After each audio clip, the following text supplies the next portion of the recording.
Now, what comes to mind when Eastleigh is mentioned to you?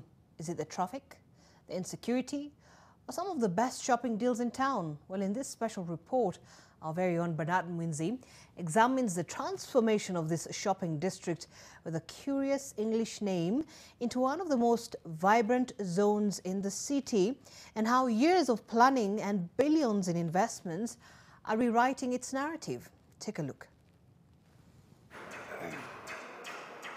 Welcome to Eastleigh, a bustling Nairobi business suburb famous for its chaotic maze of unplanned buildings, narrow streets, and day-long traffic. But all that seems to be changing, thanks to years of planning and a revolutionary approach to community mobilization. Eastleigh is shedding its old skin and adopting a new and modern posture that is characterized by new roads, cleaner back streets, modern malls, and even modern residential apartments. Eastleigh is not what people think. This context of saying it is insecure or it's chaotic no longer exists. As you rightly have pointed out, there's no traffic coming here. You've come into an open oasis that you were surprised to find here. You see the buildings across the road. You see how it's transformed.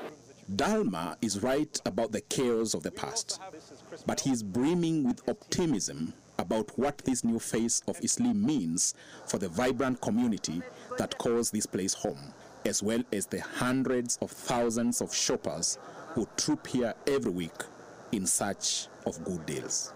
If we look at Garissa Lodge was a mabati that caught fire, and then a lot of investment has been made in Eastleigh. So, you know, it's a continuation of what has happened with the good security. It's an enabling environment to do business now. This was a culmination, so why not Eastleigh? You know, everybody asks me why Eastleigh. I always say, why not Eastleigh? It is hard to miss the amazing transformation of this place in the last decade. As the rest of the country concentrated on small victories, Eastleigh seems to have gone back to the drawing board to redefine its future. And today, everywhere you turn, you sense a delicate interconnectedness with everything that makes this new Eastleigh tick. New residential buildings are coming up everywhere you turn. They are the modern replacements of the old structures that have stood here for decades and which gave Eastleigh its characteristic dark brown color from above. The roads have been tarmacked and some dualed too, including the famous First Avenue. For years, one of the worst places to drive in Nairobi County. The mountains of garbage that stank to the high heavens for decades have been cleared from the 3rd, 4th, and 5th streets. And this road leading to Eastleigh Boys High School, previously a potholed mess, is now a neat driveway. And so on, and conference and expos. Like thousands of his compatriots, Dalma is happy to witness this transformation in his lifetime.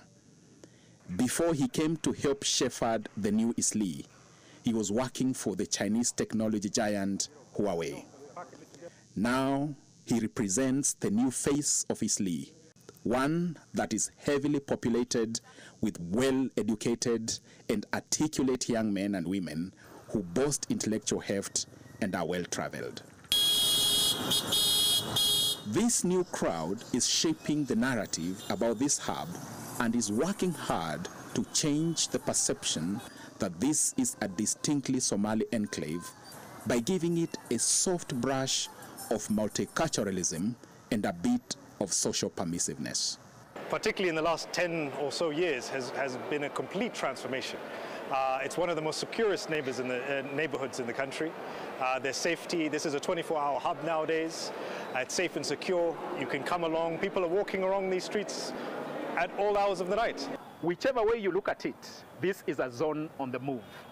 The Eastleigh of 10 to 15 years ago is long gone, and it is quickly being replaced by big malls, residential apartments that embody class and affluence, and commerce that never goes to sleep. It is true that communities learn to live with each other, to tolerate each other, and to roll with the rough and tough of the times.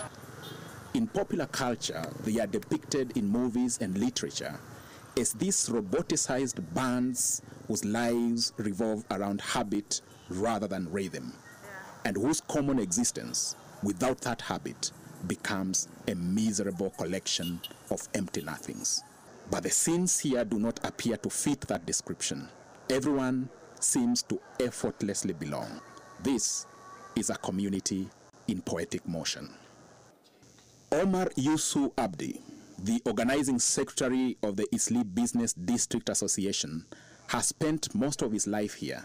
He has watched the place fall, and now he is witnessing its rise. Any plot along the First Avenue, it's over 300 million. Over 300 million. It depends on exactly which location within the First Avenue. And people are happily buying, and also happily selling, because the society, the owners are selling to the society are building and now creating more jobs, more residential spaces, more malls, shops, and business facilities in Eastleigh. It's coming up big. To Abdi, and indeed to the many others here, to belong is to be related to the hushed common existence of Eastleigh, to earn membership and acceptance in this bubbly community, and to bask in the experience of being home in the broadest sense of that expression. But it wasn't easy to get here. The profile of this place was a mishmash of everything that could go wrong in an urban settlement. Planning failures made it a sorry picture of bedlam, the poster child of metropolitan unruliness. Nothing seemed to work here, and the commerce was suspected to be supported by a cagey tax evasion syndicate that smuggled clothes, electronics, and foodstuff from questionable suppliers abroad. You know, KRA do some awareness and also exercises to show the the business owners to register, first of all, to register their businesses, to have their PIN, KRA PIN, and also to know what to pay, what level of business you are in, and what sort of taxation you're supposed to pay. The KRA is doing that exercise. For now, we are in the second month now. The exercise is going on, and it will go on until December. And then, to make matters worse, the planning and financing of a series of terror attacks in the early to late 2010s was traced to people who had passed or lived here.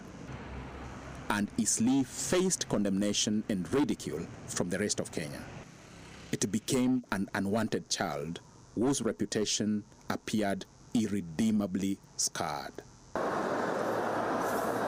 To turn things around, this community had to be deliberate and ruthless. It established a leadership council that co-opted local political leadership and the security agencies. We started working with the government and with the security agent, whereby we have requested this is the business area and also the residential area. And when people are so many in one place, also the bad guys also may sneak in and make havoc. And now, before we did not have a good contact and good relationship with the security agent and with the government. Now, when that one happened to us, it surprised us. So we sat down with the government and also as a society, and we have looked for the ways and means to maintain security in the area.